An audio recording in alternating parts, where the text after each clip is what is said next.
Bentrovati, buongiorno telespettatrici, telespettatori di Focus TG. Tanti i fatti di cui dobbiamo darvi conto in questa edizione dei nostri telegiornali. Andremo a Montebelluna per parlare di furti, di scioperi invece a Venezia, all'aeroporto Marco Polo, e ancora la politica, una nutrita pagina di politica e anche di cronaca, a dire il vero, con il giallo del Sile, quella famiglia di Mirano che è stata ritrovata in un'auto inabissata nel Sile. Però è doveroso partire dalle immagini di ieri, dai funerali di Stato dei 3 carabinieri uccisi nella strage di Castella d'Azzano. Lo possiamo vedere dalle immagini, da queste immagini. Saluto e ringrazio dalla regia Renato Capoia e Andrea Basso. Lo vedete, il capo dello Stato con le massime autorità militari e civili, che ha dato l'ultimo saluto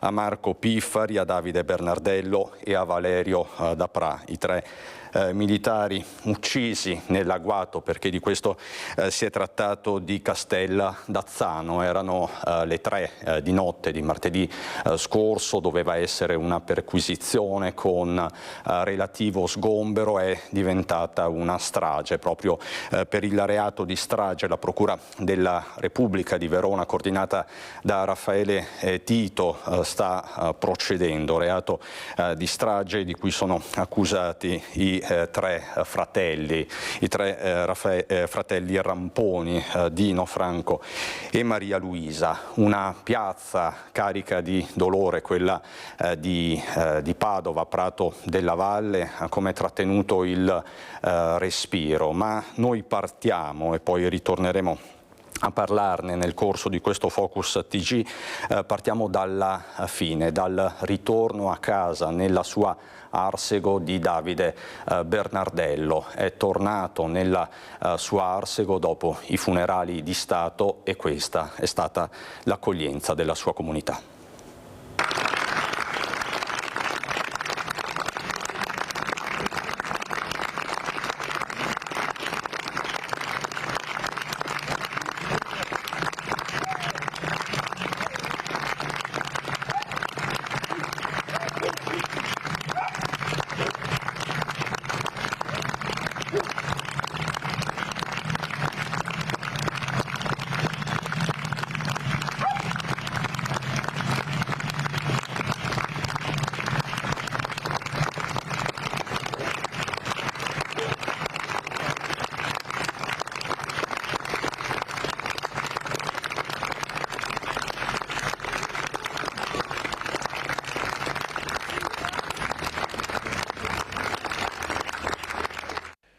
Davide Bernardello è tornato a casa. Ad accoglierlo dopo i funerali di Stato, i picchetti d'onore, gli amici di Arsego e la sua gente, la sua comunità. Un lungo minuto di applausi da parte di una folla commossa ha salutato il feretro e il suo rientro nella frazione di San Giorgio delle Pertiche, dove Davide riposerà. I volti illuminati dai lampeggianti delle auto di servizio e dal drappello che ha accompagnato l'appuntato nel suo ultimo viaggio sono quelli di chi ha visto Bernardello nascere e crescere e di chi non lo dimenticherà mai. Siamo partiti dunque dalla fine, siamo partiti da Arsego, poi ritorneremo ovviamente a occuparci dell'ultimo saluto ai 3 carabinieri uccisi. Lo faremo anche con Luca De Carlo, che ci raggiungerà in studio. Ma dicevamo, tanti fatti di cui darvi conto. C'è la mobilitazione che si preannuncia al Marco Polo di Venezia. Ci spiega tutto il nostro Filippo Fois, che è collegato con Alberto Pivetta per la parte tecnica. Buongiorno Filippo. Sì, buongiorno Cristian, buongiorno ai telespettatori di Rete Veneta. Si preannuncia un nuovo sciopero di 24 ore all'aeroporto Marco Polo di Venezia. Non è il primo e lo stato di agitazione dei dipendenti dura da parecchio tempo. Proprio ieri c'è stato un incontro in videoconferenza da parte dei vertici della FIT CISL del Veneto e di Save, la società che gestisce l'aeroporto Marco Polo di Tessera, per trovare un accordo accordo che non si è raggiunto. Cos'è che divide le parti? Da parte degli sindacati si denuncia da tempo come l'aeroporto Marco Polo, che vi ricordiamo è il terzo scalo italiano per numero di passeggeri, sia pesantemente sotto organico. Questo comporta il fatto che per i dipendenti ci sia un continuo stress di dover coprire anche i posti di lavoro che mancano, non solo quello naturalmente, ma anche spesso dal punto di vista umano assumersi con la clientela, con i passeggeri, la responsabilità di tutti i disservizi che questa mancanza di personale comporta.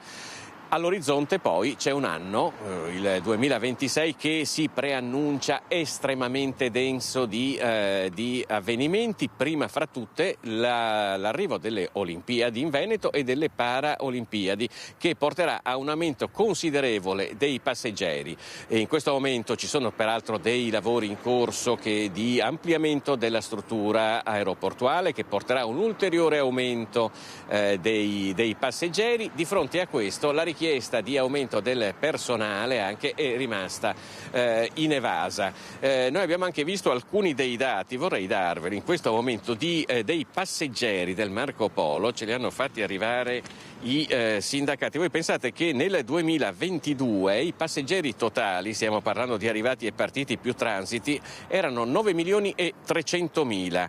Nel 2028 è previsto che siano 13,5 milioni, quindi quasi 4 milioni in più di passeggeri, con un personale in servizio all'aeroporto che sostanzialmente sta rimanendo quello, anzi è in diminuzione, perché ci raccontano sempre i sindacati della CISL che ci sono diversi dipendenti che decidono di andarsene, di dare le dimissioni perché il carico di lavoro è troppo oneroso. Si prospetta quindi un nuovo sciopero, uno sciopero di 24 ore, l'ultima volta era stato estremamente partecipato, si era sostanzialmente bloccato l'aeroporto. Quando sarà fatto verrà comunicato prossimamente da parte della FIT CISL. Direi che per ora da Tessera è tutto, ti restituirei la linea. Filippo, grazie davvero. Si preannuncia, mi verrebbe da dire, uno sciopero olimpico, ma staremo per l'appunto a vedere. Vi porto a Vicenza, vi mostro questa immagine che è stata diffusa dai vigili del fuoco, è relativa a un incidente che si è registrato questa notte in via Dal Verme all'1:30. I vigili del fuoco sono intervenuti a seguito di un violento scontro tra una Mercedes e una Mini Cooper. La squadra intervenuta dalla sede centrale di Vicenza ha provveduto alla messa in sicurezza dei veicoli coinvolti e dell'area interessata. Nell'impatto è risultata danneggiata, lo vedete, anche una cabina elettrica adiacente alla sede stradale. Il conducente della Mini Cooper è stato trasportato in ospedale per accertamenti. Sul posto sono intervenuti anche i carabinieri per i rilievi di competenza. Le operazioni da parte dei vigili del fuoco si sono concluse intorno alle 3:30. E noi veniamo a quello che è stato ribattezzato il giallo del Sile, quell'auto che è stata ritrovata all'altezza del ristorante Danea, che è un ristorante molto noto di Silea. All'interno di questo abitacolo i corpi di due fratelli Rosita e Mauro Dal Corso, di 55 e 52 anni. La madre era stata ritrovata sempre nel Sile una settimana prima. Un vero e proprio giallo, un rompicapo per gli inquirenti. Nelle prossime ore, tra l'altro, sarà effettuata l'autopsia. La Procura di Treviso ha aperto un fascicolo senza indagati né ipotesi di reato. Il pubblico ministero a Nortica ha disposto l'autopsia sui corpi dei due fratelli Rosita e Mauro Dal Corso, trovati in auto nel fiume di fronte al ristorante Danea Silea. In zona, vigili del fuoco e carabinieri. L'elicottero arrivato nel pomeriggio si era posizionato proprio dove l'auto si era inabissata, come ci racconta questo cittadino. Qua sopra sono stati fermi parecchio in overing, fermi sopra il Sile a controllare tutto quanto, con ovviamente tutti gli uomini fuori. Da quel momento, spostato l'elicottero, saranno arrivati 6-7 camionette dei pompieri, i carabinieri hanno bloccato la strada ed è arrivato l'autogru. Poi le operazioni di recupero, i corpi dei 2 fratelli trovati all'interno dell'abitacolo, a guidare sicuramente la donna, unica ad avere la patente. Tutte le porte e i finestrini chiusi, ma il bagagliaio era aperto. L'anziana era seduta come passeggero, non aveva le cinture di sicurezza e sarebbe stata sbalzata fuori dopo il violento urto in acqua. Poi la corrente avrebbe trascinato il corpo nel punto in cui è stato trovato qualche giorno fa a Meolo. Non sarebbe morta per annegamento, ma dagli accertamenti forse a causare il decesso un infarto o deceduta per effetto dell'impatto dell'auto con l'acqua. Una zona frequentata di giorno ma di notte piuttosto isolata, con poche abitazioni, l'auto è volata nel fiume molto probabilmente di notte. Visto come dove era la macchina, perché era quasi in centro Scile, probabilmente si sono lanciati da questa strada per andare fuori. Ma uno non ci fa mai caso, perché la gente che è qua, oppure i ragazzi che frequentano il bar, tante volte vengono qua dietro a girarsi con la macchina, quindi uno non ci fa caso. Può essere accaduto però solo di notte, perché sennò di giorno Si sarebbe visto. In queste ore i carabinieri stanno visionando le immagini delle telecamere di videosorveglianza per cercare di ricostruire questa tragedia della disperazione. Tutti e 3 avevano deciso di farla finita. Quando sarebbe morta l'anziana mamma? Domande che per ora non trovano risposta. L'unica certezza è che sono arrivati tutti e 3 insieme in questa zona che conoscevano, come confermerebbero alcune immagini riprese da un targa system. Poi la drammatica decisione. Interrogativi che restano soprattutto a Mirano, in via Dante, dove i fratelli Dal Corso vivevano con la madre. Qui si piange la morte dei 3, al bar dove Mauro andava ogni mattina il dolore dei titolari, che è stato raccolto dalla nostra Edi Caliman con Simone Merlo. Offriva la pena a tutti. Noi hai 39 anni che siamo qua, però ci manca tanto, ci manca la presenza e la bontà. Disponibile, simpatico, gentile. Evelina e Gianni, proprietari del bar Evelyn di via Dante a Mirano, ricordano così Mauro Dal Corso, sconvolti dalla notizia della sua morte. Ritrovato nell'auto, cinture allacciate, nel sedile del passeggero dell'auto della sorella.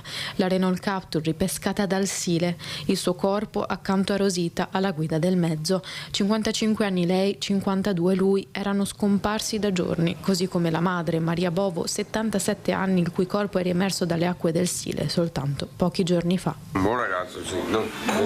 Si comportava sempre bene, piaceva venire sempre qua perché noi li abbiamo tutti quelli che sono. Siamo un po' scossi, scusa, ma. No, li abbiamo sempre trattati bene, diciamo, anche se erano ragazzi che avevano dal cime di queste cose qua. Però diciamo gli piaceva venire. Bene. Lei gli faceva i toast, gli faceva tutte quelle cose che loro piacevano molto e venivano a mettere fuori i tavoli. Sì, ci davano una mano. Ci davano una mano, quando veniva ci aspettava e si portava fuori i tavoli. Una famiglia che dopo la morte del padre aveva passato alcune difficoltà e Rosita aveva deciso di dedicarsi alle cure della madre anziana. Siamo persone che riconoscono l'importanza della famiglia come valore assoluto e la cosa più importante della vita, del vivere quotidiano in armonia e comprensione tra noi, scriveva Rosita nel 2023 su Facebook. Siamo una buona famiglia, vogliamo restare vicini e prenderci cura della mamma, scriveva. Purtroppo, continua il lungo post, succede di non riuscire a difendersi dalle cattiverie altrui. Rosita infatti in questi anni si era sacrificata per accudire la madre e il fratello, seguito dal centro di salute mentale di Mirano. Dopo la notizia della morte tragica, le cui dinamiche sono ancora tutte da ricostruire, nella palazzina di via Dante dove vivevano i 3 nessuno vuole parlare. Guardi, non faccio il suo commento. Resta il giallo dunque sulle motivazioni che avrebbero spinto Rosita Dal Corso e il fratello Mauro a compiere il gesto estremo. Sarà solo l'autopsia a rivelare la verità. Ciò che si sa è che la presenza di Mauro in paese mancherà. Tanto. Vi immaginavate una cosa così? No. Noi abbiamo conosciuto la mamma, la sorella, tutti quanti.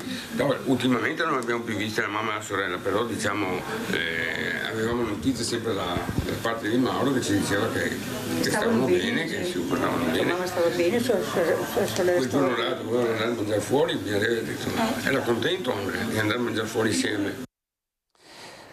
Così dunque a Mirano. Vi posso dire appunto che oggi ci sarà l'autopsia sul corpo dei due fratelli e pare acclarato che nessuna delle persone che occupava l'abitacolo dell'auto finita nel Sile indossasse le cinture di sicurezza, quindi un mosaico che si sta componendo in questi minuti, in queste ore. Ma noi torniamo a parlare di furti. Lo facciamo con la nostra Marta Marangona che si trova a San Gaetano di Montebelluna con Edoardo Paris, a San Gaetano che è davvero senza pace. Buongiorno Marta. Sì, buongiorno Cristian, a te e ai telespettatori che ci stanno seguendo da casa. Sì, davvero senza pace perché il quartiere è bersagliato dai ladri che stanno mettendo a segno una serie di colpi riusciti e tentati nelle abitazioni. Sono arrivati in via Giotto, in via Picasso, nelle vie vicine e l'esasperazione è davvero tanta tra i residenti. Il tam tam nella chat del controllo del vicinato è continua. Qui vedete si sono radunati in gruppo proprio per denunciare quanto sta accadendo. La signora Savina ha ricevuto l'altra sera una visita davvero sgradita. Esattamente, eravamo fuori un'ora e mezza, è bastata perché loro sono entrati dal bagno, sono saliti muniti di un flessibile, hanno notato che io avevo una corsetta di sicurezza vuota mai utilizzata, l'hanno squarciata, dopodiché qualcun altro si è dedicato alla cameretta togliendo tutto, sono saliti in mansarda, probabilmente disturbati dal nostro arrivo sono andati via, li abbiamo notati lungo la ferrovia andare. La zona, purtroppo, io abito a ridosso della ferrovia, tranciato la recinzione, quindi loro là buio, è un'ottima via di entrata e di uscita, dobbiamo a nostro carico, abbiamo messo dei lampioni, dobbiamo farli mettere a nostro carico perché il comune dice che è cosa nostra, però io che vengo a casa anche la sera tardi dopo il lavoro, noto che è tutto buio, anche questa via, la via Giotto vicino anche alla chiesa, è buio, io non lo so, cioè è logico che loro in questo modo si trovano tranquilli e fanno il loro lavoro, tra virgolette. Nessuno ci aiuta, ditemi voi cosa si può fare allora. Ecco, quindi tornano per portare a termine il lavoro. Infatti dopo la casa della signora Savina sono tornati nuovamente ieri sera nell'abitazione del suo vicino in via Picasso. Sì, praticamente ieri sera verso le 9:20 torno a casa e 20 minuti dopo mi chiama il mio vicino e mi dice guarda che c'è stato un furto qua di fianco. Esco fuori insieme con tutti gli altri vicini, facciamo una perlustrazione della zona, ma ormai era probabilmente troppo tardi. La cosa che fa più paura è il fatto che nonostante la casa a fianco c'è gente, non li fa né caldo né freddo, entrano senza nessun tipo di problema. E la domanda è: ci sarà un aiuto dalla parte delle istituzioni per noi a livello di illuminazione, di pattugliamento più frequente? Cosa dobbiamo fare per tutelarci? Dobbiamo arrangiarci da soli? Tutto qui. Ecco, qui come capisci Cristian, l'esasperazione è arrivata veramente a dei livelli altissimi. Sì, pure perché comunque è una situazione che viviamo da più di 1 anno e mezzo, 2, tra sorvoli di droni su abitazioni private e su proprietà private, in più furti un giorno sì e un giorno sì nelle case, presenza delle istituzioni noi non la sentiamo, quindi stiamo cercando di capire come poter fare per tutelarci. Non so, cosa si aspetta? Che ci facciamo giustizia con le nostre mani? Perché che ci stanno portando a questa condizione, visto che non abbiamo un appoggio da parte dello Stato, e allora a questo punto si salvi chi può. Cioè, di più non saprei. Cioè, pretendiamo che qualcuno ci appoggi o che ci sia più controllo territoriale. Pattuglia dei vigili urbani non si vedono, va bene? Carabinieri, poverini, cioè quelli sono. Li si chiama, li chiama uno, li chiama un altro, tempo che arrivano, sti qua scappano. Cioè, noi che dobbiamo fare? Abbiamo famiglie. Cioè, ci vengono in casa, come dobbiamo reagire? Gli offriamo il caffè? O gli do il banco, ma ti dico fai prima, vatti a fare il prelievo. Non so, una risposta la pretendiamo. Se no, vabbè, succede quel che succede. Ecco, tra l'altro, Christian, i ladri sono tornati una terza volta nell'abitazione qui dietro, a fianco a quella del signor Luca. Sono stati ripresi dalle telecamere, addirittura mentre i residenti stavano cenando. Esatto. Abbiamo già portato tante registrazioni, questa è l'ennesima. In sostanza si vede che arrivano dalla ferrovia. Hanno puntato la casa del signor Manuel, che aveva subito il furto a giugno 2024. Mentre era all'ora di cena, stavano cenando, si vede dai video questi che guardano dentro casa, nella serie che se per sbaglio escono se li trovano anche davanti. Dopodiché tornano su e sono andati probabilmente dalla signora Savina.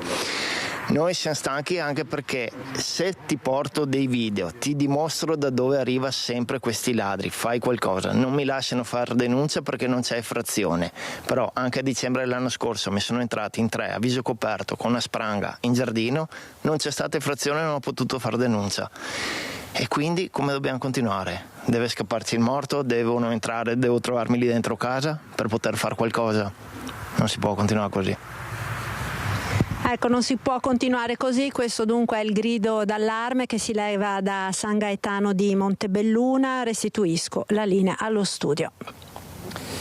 Marta, grazie davvero a te. Edoardo Paris, mi pare che la fotografia scattata sia precisa quanto inquietante, lo avete sentito, c'è una forte esasperazione tra i residenti. Tante volte nei nostri telegiornali in questi mesi vi abbiamo raccontato di furti e rapine a San Gaetano, in quella zona di Montebelluna. Da Montebelluna a Bassano il passo è davvero breve, in tutta l'area pedemontana si stanno registrando rapine, scippi, furti ai danni di clienti di supermercati.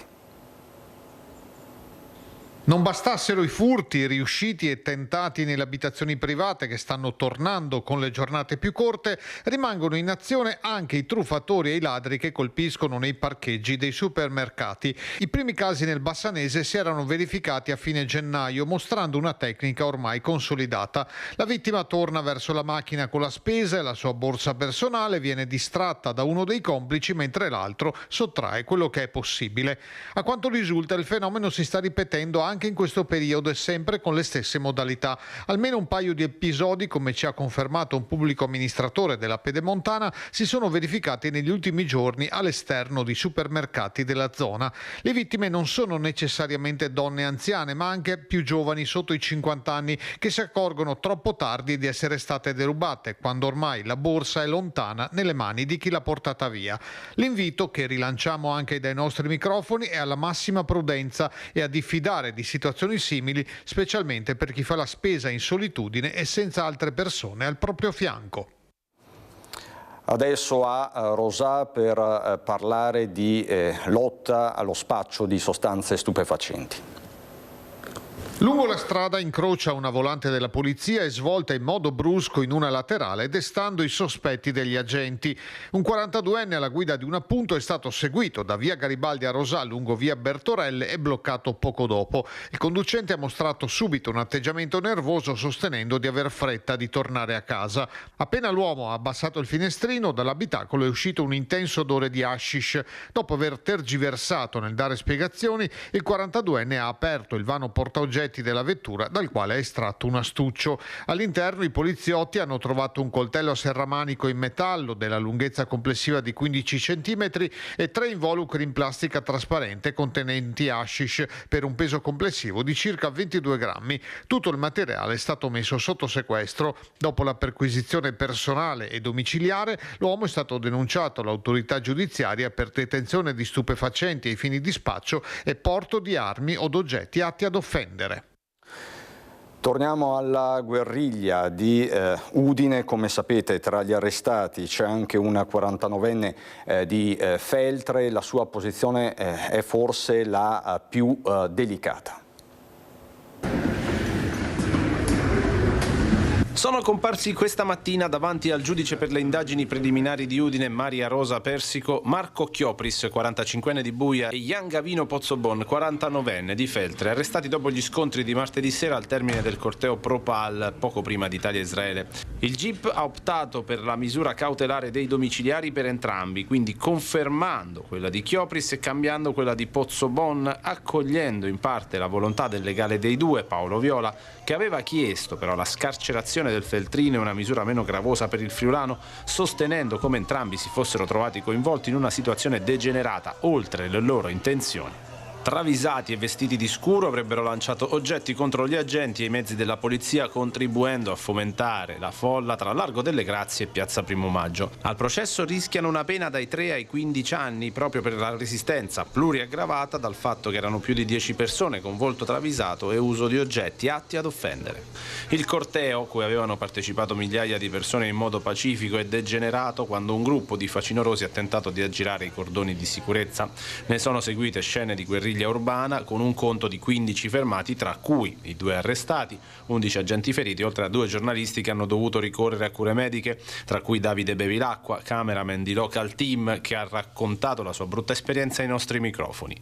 Secondo le indagini coordinate dalla PM Laura Collini, Chiopris avrebbe lanciato pietre e bottiglie contro gli agenti, mentre Pozzobon avrebbe colpito con un'asta un mezzo idrante e alcuni poliziotti, azioni documentate da molti video e fotografie. Il primo risulta mai coinvolto in episodi simili, mentre il secondo, una ventina di anni fa, era rimasto coinvolto in un'indagine per occupazione di suolo pubblico. Intanto le indagini della Digos di Udine proseguono per identificare altri partecipanti agli scontri. Sarebbero oltre 200 le persone coinvolte, molte immortalate mentre lanciavano oggetti contro le forze dell'ordine.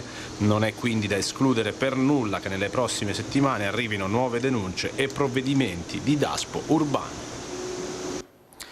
Do il benvenuto a Luca De Carlo, senatore, presidente della Commissione Industria e Agricoltura al Senato della Repubblica e coordinatore regionale di Fratelli d'Italia, carica che in questo momento elettorale ha un suo peso specifico. De Carlo, io le chiedo però subito una battuta su questi scontri che hanno visto protagonista un uomo di Feltre di 49 anni, scontri che hanno animato il dibattito politico di questa settimana. Beh, credo che la violenza non abbia mai una giustificazione e quindi credo che a fronte di una situazione, quella di Gaza, della Palestina e di Israele, che può dividere l'elettorato e può anche suscitare proteste per la reazione magari spropositata da parte di Israele ad un atto terroristico come quello di Hamas, non si possa degenerare, soprattutto con il pretesto di una partita di calcio che nulla ha a che vedere con questioni di questo tipo, nella violenza. Io credo che per qualcuno sia più una sorta di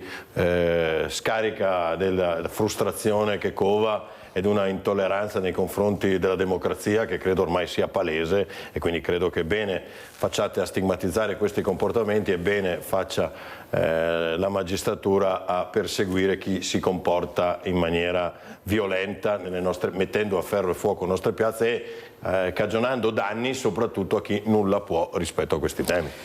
Allora De Carlo, io con lei oggi vorrei affrontare tanti temi, soprattutto quelli relativi alla politica, alle elezioni regionali, ma non possiamo non partire da quello che è successo ieri a Padova. Noi appunto vi abbiamo raccontato in apertura di questa edizione del Focus TG dell'arrivo della salma di Davide Bernardello nella sua Arsego, però facciamo nuovamente un passo indietro e ritorniamo per l'appunto alla Basilica di Santa Giustina a Prato della Valle, i funerali di Stato. Lo vedete, Sergio Mattarella, tutte le massime cariche dello Stato, c'era, la vedrete fra poco, la Premier Meloni. È stata una giornata intrisa di dolore e anche di senso dello Stato, un profondo senso dello Stato.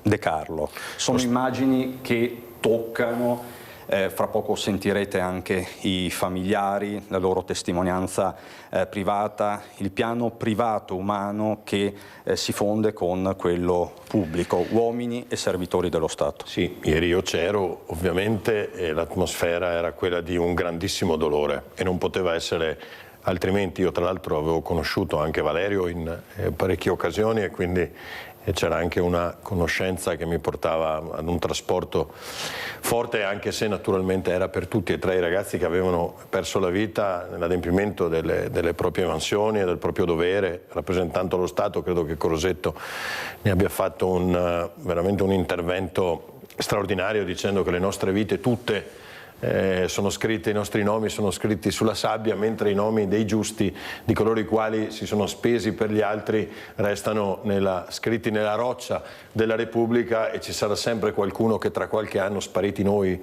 scomparsi noi, saprà dire presente sentendo quel nome. Ecco, io credo che sia la miglior maniera per onorare quei caduti di fatto, ma che il dolore che è rimasto sia un dolore anche per il fatto di non comprendere compiutamente ciò che è accaduto, cioè non ci si dà una spiegazione. Io ho fatto il sindaco 15 anni, conosco le sacche di disagio che si creano purtroppo in tutti i comuni, capisco i processi mentali con i quali certe persone vanno a crearsi un mondo parallelo secondo il quale è sempre colpa di qualcun altro quando succede qualcosa, le banche, gli avvocati e quant'altro. Credo tanti ne abbiamo affrontati di persone in queste condizioni. Credo che quando sfociano però in un gesto criminale come quello che hanno patito i carabinieri sia una degenerazione dell'essere umano che sinceramente mi lascia assolutamente basito. Degenerazione che non ammette nessuna giustificazione. Assolutamente non ha nessuna giustificazione. Non può essere anche in questo caso colpa della società, colpa dello Stato o colpa di altri. Qui è colpa della deficienza umana che ha portato a compiere gesti di questo tipo. Allora, lei lo ha citato, il ministro Crosetto. Renato, se è possibile, mettiamo prima proprio la lanciata del ministro Crosetto, che ieri appunto è salito sul pulpito e ha rappresentato l'esecutivo con queste parole. L'Italia è qua e si raccoglie in un profondo dolore. In omaggio a 3 uomini, oggi tutti i carabinieri d'Italia siano qua con la mente, siano qua vicino a voi, quelli che sono in Italia, quelli che sono all'estero. E a nome loro voglio abbracciarvi e dirvi grazie.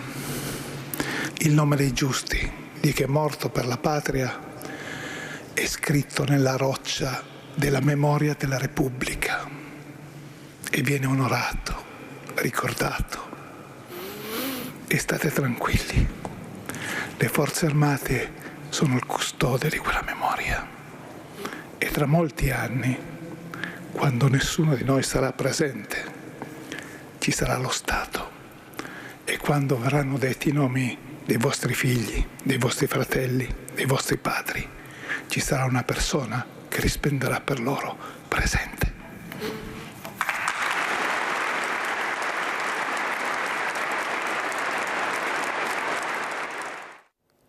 La commozione di Guido Crosetto, un intervento tutt'altro che retorico. È una giornata in cui è prevalso il senso dello Stato più autentico e profondo. Sì, anche i silenzi, no? Del Presidente della Repubblica, del Primo Ministro Meloni, il discorso fatto solo dal rappresentante, dal Ministro di riferimento di fatto dell'Arma dei Carabinieri, è stata una cosa toccante, assolutamente non retorica ma nemmeno banale. Crosetto ha saputo toccare veramente i cuori di chiunque fosse in quella basilica, tra l'altro con un silenzio che raramente si sente anche in occasioni pubbliche negli stessi funerali, c'era proprio una cappa di dolore che era assolutamente condivisa da tutti, sia delle persone che c'erano dentro, c'era in gran parte dell'esecutivo, con i ministri di tutti gli schieramenti, con tanti parlamentari, tanti consiglieri regionali, tanti sindaci e tanti presidenti di provincia, e poi tanta gente comune anche fuori che non ha potuto entrare in Basilica perché tanti erano i carabinieri, i colleghi, certo, che stavano dentro. Però insomma c'è stato un senso dello Stato percepito, credo anche da chi guardava poi grazie alle televisioni e ciò che accadeva, e credo che sia il miglior modo per dire arrivederci ai 3 ragazzi. E poi ci sono le testimonianze private, quelle davvero toccanti, del fratello di Marco Piffari, Andrea, del papà di Davide Bernardello, Freddi, e del figlio di Valerio Dapra, che lei conosceva, quindi De Carlo, il figlio Christian. Sentite. Davide, non ricordo l'ultima volta che ti ho preso in braccio e non sapevo che fosse l'ultima volta. Il tempo poi è passato, sei diventato quello che più desideravi, un carabiniere d'Italia. Prendo a prestito alcune frasi sentite in questi giorni. Davide, hai potuto realizzare uno dei tuoi più grandi amori della tua vita oltre a Marica, il tuo lavoro, diventare carabiniere d'Italia. Ho ricevuto tantissime e meravigliose testimonianze del tuo essere persona e carabiniere.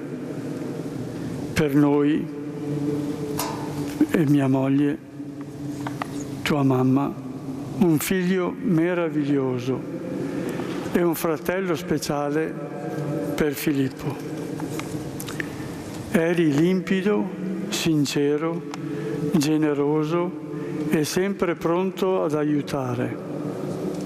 Un tuo collega ci ha scritto: sei un'anima gentile di quelle che non si trovano più. Vola in alto, Davide, sarai sempre nei nostri cuori. Oggi sono qui, non solo come figlio, ma come una persona che ha avuto il privilegio di chiamare papà, un uomo che ha dedicato la sua vita al dovere, al servizio e all'onore. Mio padre ha scelto una strada fatta di coraggio, sacrificio e responsabilità. Per lui era importante quel senso di responsabilità che era costantemente presente in lui, insieme alla pacatezza e modestia sincera. Queste sono le qualità che ha sempre cercato di trasmettermi.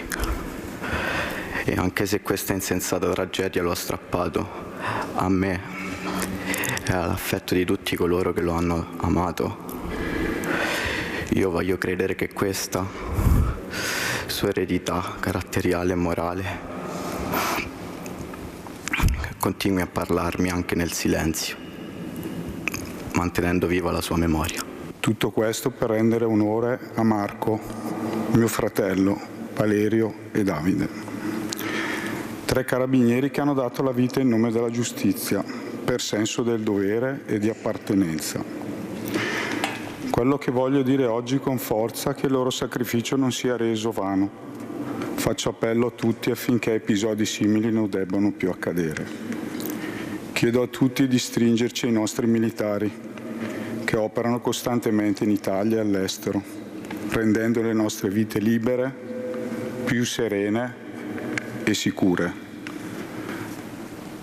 A voi carabinieri un grazie particolare per quello che fate tutti i giorni, con spirito di sacrificio vostro e delle vostre famiglie.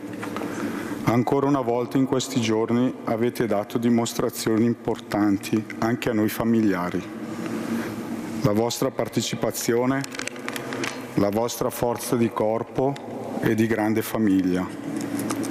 Grazie a mio fratello ne faccio parte anch'io, ora più di prima. Spogliati della vostra vita terrena, un particolare riconoscimento va a Marco, Valerio e Davide. Il vostro ricordo e il vostro esempio e il vostro sacrificio sarà sempre vivo nei nostri cuori. Un contegno straordinario, lo possiamo dire. Non solo da parte dei familiari, ma anche da parte dei commilitoni che hanno preso parte alla cerimonia, e tra questi c'erano anche i sopravvissuti alla strage. Queste le loro voci.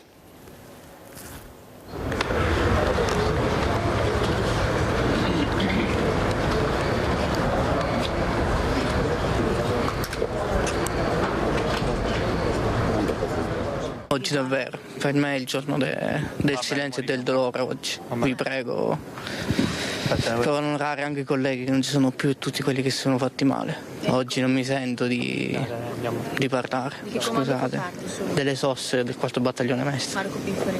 Sì. Il tuo comandante? Sì, il mio comandante. Ma lei fa parte del SOS, ci può regalare un ricordo di Marco Pifferi? Era un grande uomo, un grande comandante, metteva prima i suoi ragazzi al primo posto e poi la sua vita privata. Ultime parole che vi siete scambiati prima, quando siete entrati nella casa martedì notte? È meglio che non lo sappiate. Per fortuna sono qui solo con una frattura che oggi nemmeno ci penso. Oggi il pensiero va ad altri, a loro. In un momento insomma così difficile hai voluto essere qui oggi? Assolutamente. Ero ricoverato, ma sono venuto comunque. Oggi salutiamo per l'ultima volta. Perdonate un pochettino l'emozione, ma Valerio e Davide erano i miei ragazzi. Ecco, ci mancheranno due fari che ci illuminavano, le stelle più belle, ecco, come se fossero 2 figli. E adesso noi dobbiamo ripartire perché dobbiamo farlo anche per loro. E quindi noi da domani ripartiamo. Valerio D'Apra era un uomo di grande esperienza. Valerio è il decano, è il padre, era l'istruttore, quindi se non andava qualcosa si andava subito da Valerio, e Valerio ci rimetteva in riga, ma sempre col sorriso. Ed ecco, lo voglio ricordare un pochettino così, col sorriso. Invece Davide è tra i più giovani. Davide era un fratellone, anche se io ero il comandante, quindi ecco, un po' di distacco, ma era il fratellone. Ma entrambi erano 2 stelle. 7 anni ci ha fatto. Ho condiviso 7 anni di un rapporto fianco a fianco in una stazione dei Carabinieri nel Veronese. Con chi era? Con Davide Bernardello. Che la sua più grande virtù era la lealtà, una persona veramente preparatissima, elegantissima, rispettabilissima. Non sono frasi di circostanza, la verità.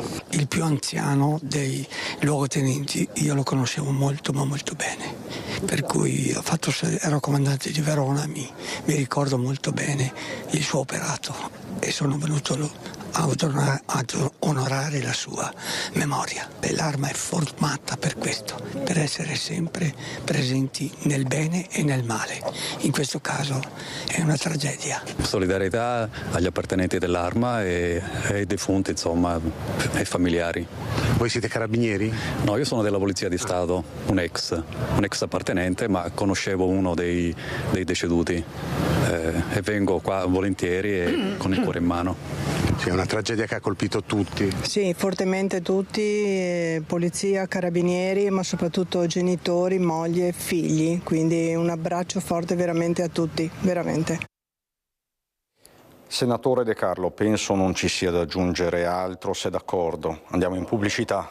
Vuole aggiungere qualcosa? No, assolutamente. Io credo che lasciar parlare i commilitoni faccia trasparire non solo il profondo dolore, ma anche la compostezza, i modi che questi servitori dello Stato hanno e stridono un po', insomma l'abbiamo visti prima, con invece chi mette a ferro e fuoco le città. Credo che non ci debba avere nemmeno un minuto, nemmeno un dubbio su da che parte schierarsi. Io tutta la vita nei confronti di persone che la danno per la sicurezza di questa nazione. Allora, con De Carlo ritorniamo fra un minuto e apriamo la pagina elettorale, è inevitabile visto il periodo, a fra poco.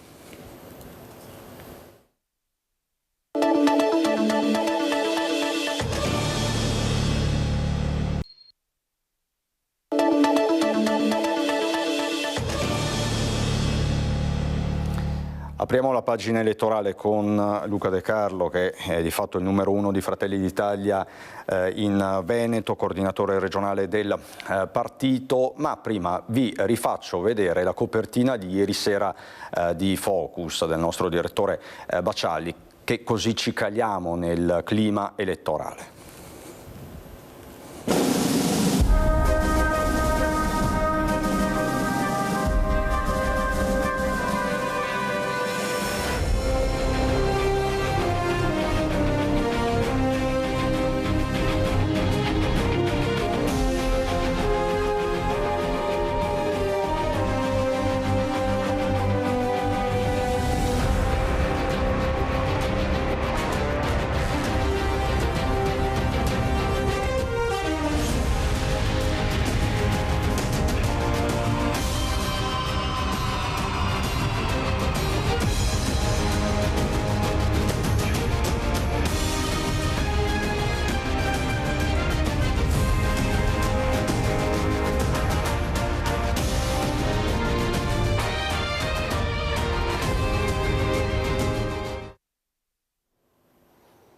Definiti i candidati presidenti, adesso è guerra, rush finale per le candidature. È davvero così? In Fratelli d'Italia che clima c'è?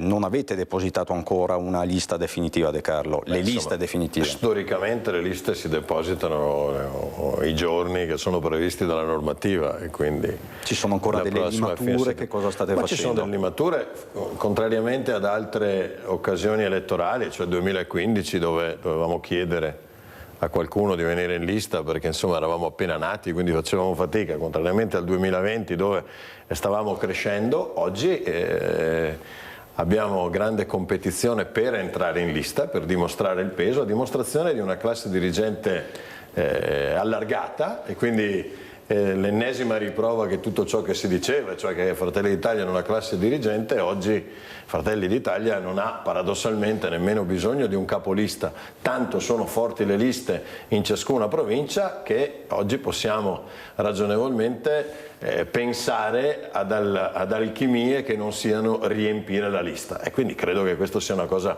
straordinariamente importante per chi come me preferisce gestire sempre l'abbondanza piuttosto che la penuria. Quindi è come la panchina lunga, no? Sembra un po' una stoccata la sua, dice noi non abbiamo bisogno di capolista, di soggetti a capo della nostra lista, come invece succede per la Lega dove c'è Luca Zaia e Tosi per Forza Italia. No, è una stoccata nei confronti di chi per mesi o per anni ha detto che Fratelli d'Italia non aveva classe dirigente. Come lei ben sa, io non mi sono mai occupato delle dinamiche interne agli altri partiti, non intendo farle in campagna elettorale e soprattutto non intendo farle con degli alleati con cui dovrò dividere volontariamente la sorte non solo dei prossimi 5 anni, ma mi auguro di una prospettiva addirittura più lunga, per dare continuità al buon governo del centrodestra. Quindi la mia è una stoccata. Chi dice che Fratelli d'Italia non ha classe dirigente, ce l'abbiamo, lo dimostreremo e lo dimostreranno le preferenze che usciranno in ciascuna delle province, per cui un motivo d'orgoglio per me. Salvini al Palageox ha detto la Lega dovrà essere primo partito, saremo primo partito. Lei che cosa risponde?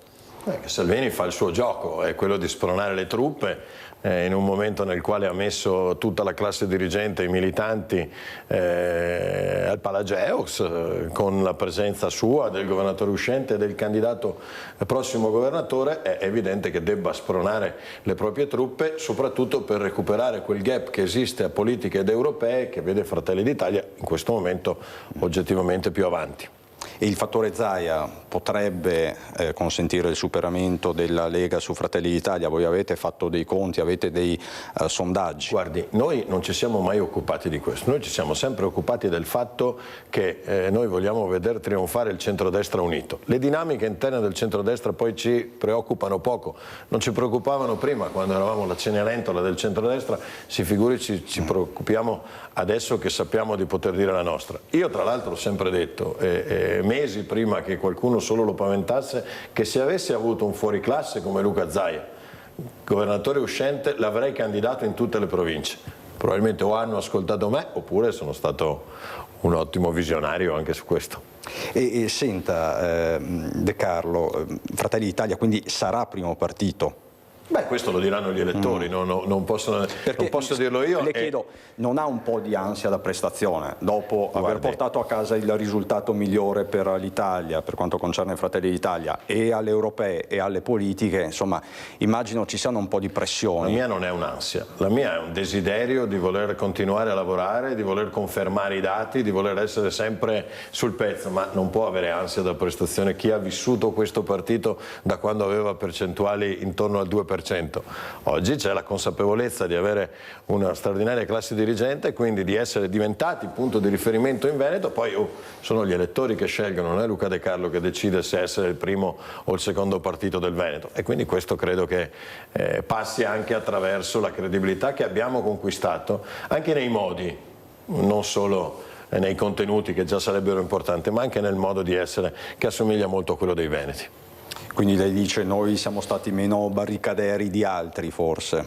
Beh, insomma, credo che non stia a me dirlo, però sicuramente lo stile con il quale noi abbiamo affrontato anche momenti difficili penso che sia universalmente riconosciuto, e non mi riferisco a quello del sottoscritto, mi riferisco allo stile generale di un partito che, salvo rarissime eccezioni, si è sempre dimostrato pacato, serio e capace. Ma senta, non si è ancora ben capito chi ha messo veti su Zaia, sulla lista Zaia, sul fatto che la dicitura Zaia fosse nel simbolo. Salvini nei giorni scorsi ha fatto intendere tra Padova e Venezia che insomma vi ha dato a voi il cerino, vi ha lasciato voi con il cerino in mano. Non mi pare, perché io dalle prime dichiarazioni sulla lista Zaia sono sempre stato molto chiaro. Ho detto che sarebbe stato abbastanza strano avere una lista con il nome di uno che non era candidato, ho detto che sarebbe stato comunque un tema tutto interno alla Lega, se favorire una lista diversa da quella della Lega, e ho sempre detto, come ho detto poc'anzi, che se avessi avuto Luca Zaia lo avrei schierato in tutte le province, per cui siccome io sono convinto che la politica non si faccia sui veti, ma si faccia mettendo assieme le persone, posso assicurarle che il veto mio non c'è mai stato su nulla, ma lo sanno bene i leghisti. Quindi il suo, ma magari altri di Fratelli d'Italia. Sanno bene i miei amici e alleati che Fratelli d'Italia non ha posto veti su nessuno. Ma poi alla fine avrà deciso Giorgia Meloni, no?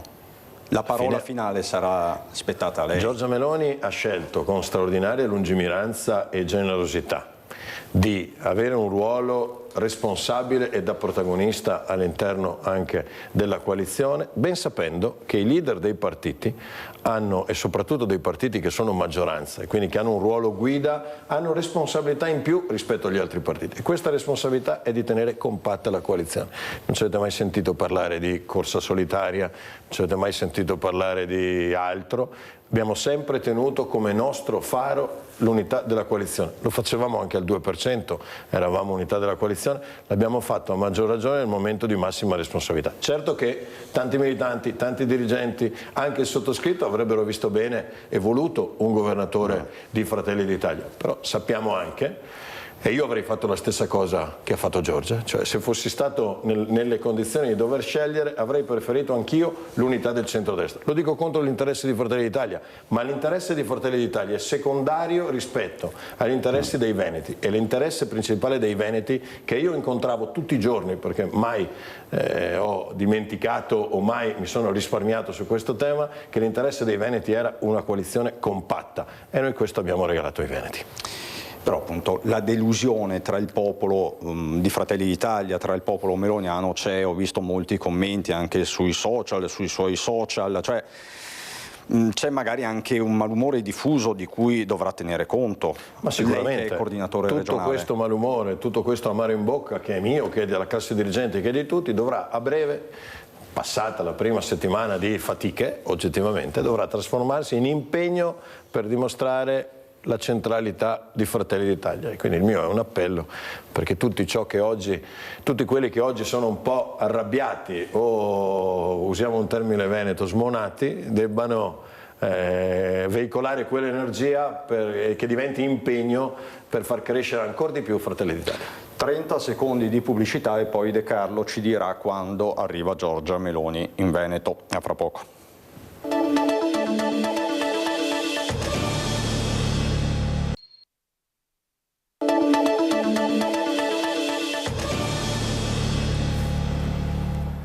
Focus TG, siamo alle battute finali. Quando arriva Giorgia Meloni in Veneto, Luca De Carlo?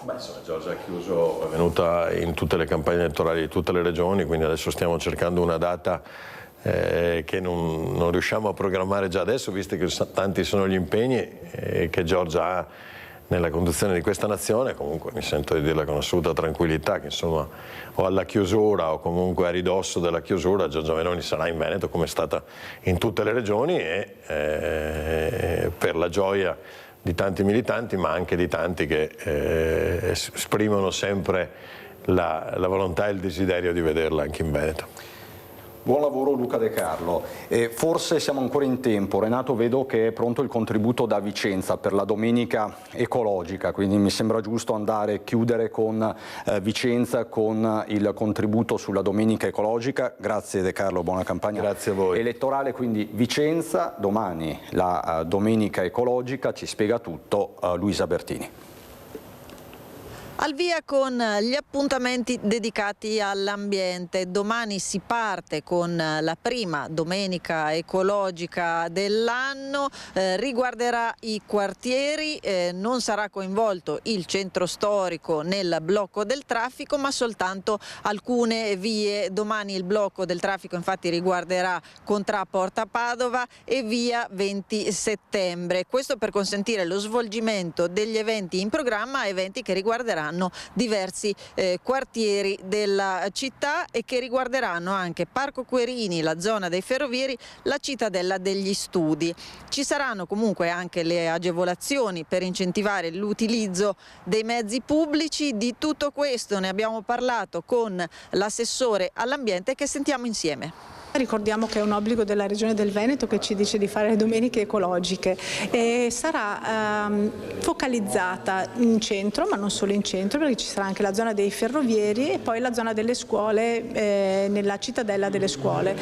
È una domenica ecologica organizzata quest'anno come tutte le altre insieme ai consigli di quartiere. Quest'anno abbiamo voluto coinvolgerli e quindi è un modo bello di parlare del quartiere, di localizzare anche il blocco del traffico all'interno del quartiere, nelle aree probabilmente scolastiche, ma lasciamo ai consigli di quartiere di valutare quali siano le modalità più opportune per puntare l'attenzione al massimo sui loro stessi quartieri.